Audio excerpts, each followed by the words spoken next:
Welcome back to Dark Cases with Emmy. I'm Emmy. For 30 years, one question haunted an entire nation. Who was the man responsible for South Korea's most notorious unsolved murders? 10 women. 5 years of terror. A killer who vanished without a trace, until a single strand of DNA, sitting in an evidence locker for decades, finally spoke the truth. This is the story of the Hwaseong serial murders. And the cold case that became one of the most famous criminal investigations in modern history. The man behind it lived an ordinary life for over 3 decades. He got married. He had a child. He went to prison for a completely different crime, and even then, nobody knew who he really was. If you're new here, I cover one chilling case like this every week, so make sure to subscribe before we get into it. Now, let's go back to where it all began. Chapter 1, The First Murders. Hwaseong is a quiet, rural county about 43 kilometers south of Seoul, known mostly for its rice fields and small farming communities. In September 1986, that quiet was shattered forever. On September 15th, the body of a 71-year-old woman was discovered in a field near Tian. She'd been strangled with her own clothing, her body left exposed in the open. Investigators were horrified, but they had no idea this was only the beginning. Just weeks later, a 25-year-old woman was killed in nearly identical fashion, attacked at night, strangled with her own stockings, her body discarded in another isolated field. Then came a third victim. And a fourth. The man responsible, though no one knew his name yet, was Lee Chun-jae. He'd been discharged from South Korea's mandatory military service earlier that same year, in January 1986. By September, he had already claimed his first victim. He was just 23 years old. The attacks followed a chilling, deliberate pattern. Lee would watch his targets for days, sometimes following them home from work, learning their routines, waiting in the shadows for the right moment. His victims weren't chosen by age or appearance. They ranged from a 13-year-old schoolgirl to a 71-year-old grandmother. The only requirement, it seemed, was that they were alone, and that it was dark. Chapter 2, A Nation on Edge.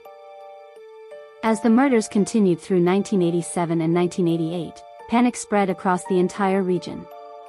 Police released a composite sketch based on witness descriptions. A man between 168 and 170 centimeters tall, around 25 years old, slim build, blood type B. It was frustratingly vague, and South Korea, at the time, didn't even have the capability to run basic blood type testing on crime scene evidence, let alone DNA analysis, which had only just begun appearing in a handful of Western countries. Investigators launched what became, at the time, the largest manhunt in South Korean history. Over 2 million man-days were spent on the investigation. More than 21,000 people were interviewed as potential suspects, a record that, remarkably, still stands today. And here's something investigators didn't realize at the time. In September 1989, just weeks after one of the murders, a man matching the composite sketch was caught breaking into a home in nearby Suwon. He was armed, wearing gloves, and was arrested on the spot for the break-in. That man was Lee Chun-jae. Police had him in custody, and let him go, treating it as an unrelated, minor case. They had no idea they'd just released the very man they'd spent millions of man-hours searching for. One of the 10 murders, the 8th case, in September 1988, would later turn out to be the work of a copycat killer entirely unrelated to Lee. But the other 9 remained unsolved, the trail growing colder with every passing year, until the killings finally stopped in April 1991, after the 10th and final victim. Chapter 3, The Wrong Man. In connection to that 8th murder, the copycat case, a young man named Yoon Sung-yeo was arrested in 1989 and, investigators later admitted, coerced through brutal interrogation into a false confession. He was convicted and sentenced to 15 years for a murder he never committed.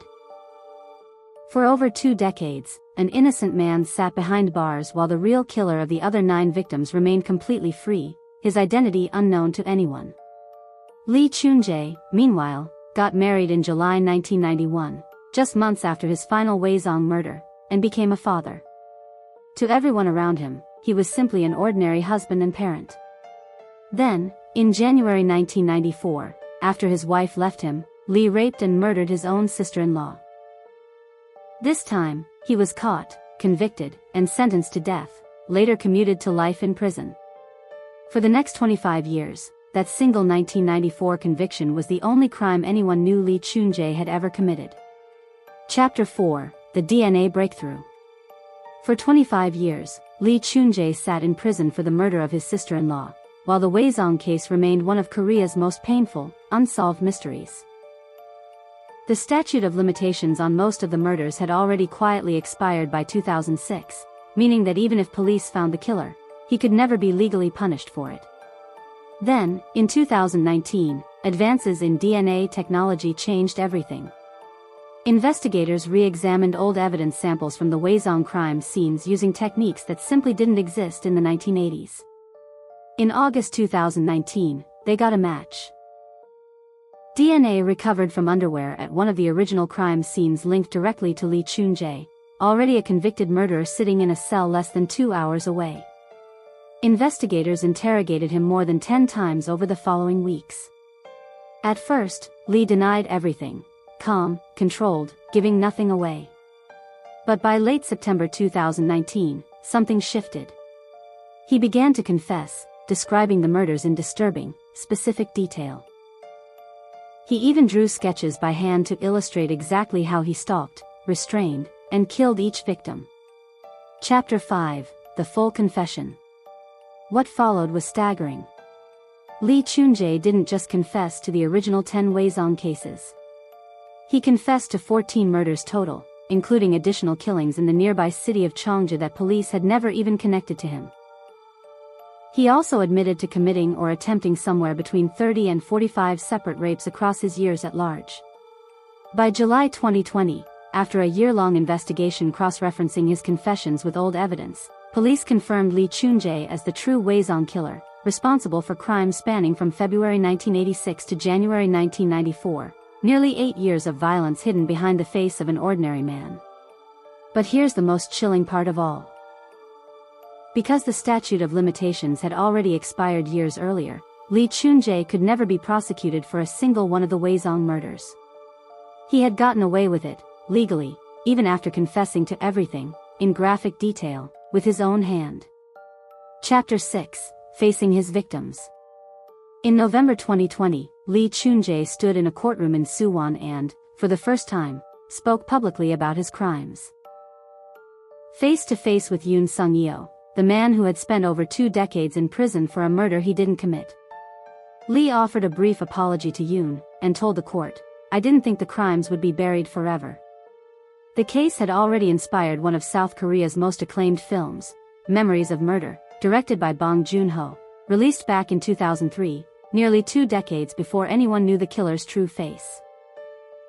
Watching it today, knowing the truth, feels like watching a ghost story that was somehow real all along. A film made about a killer who, at the time, was sitting quietly in a prison cell just a short drive away, convicted of an entirely different crime. Oh Utero. The Hwaseong case shows us something both terrifying and reassuring, that even the coldest cases, the ones that haunt a nation for 30 years, can eventually be solved. Not always through justice in a courtroom. Sometimes, just through the truth finally catching up. If you found this case as haunting as I did, let me know in the comments, and subscribe for a new dark case every week, right here on Dark Cases with Emmy.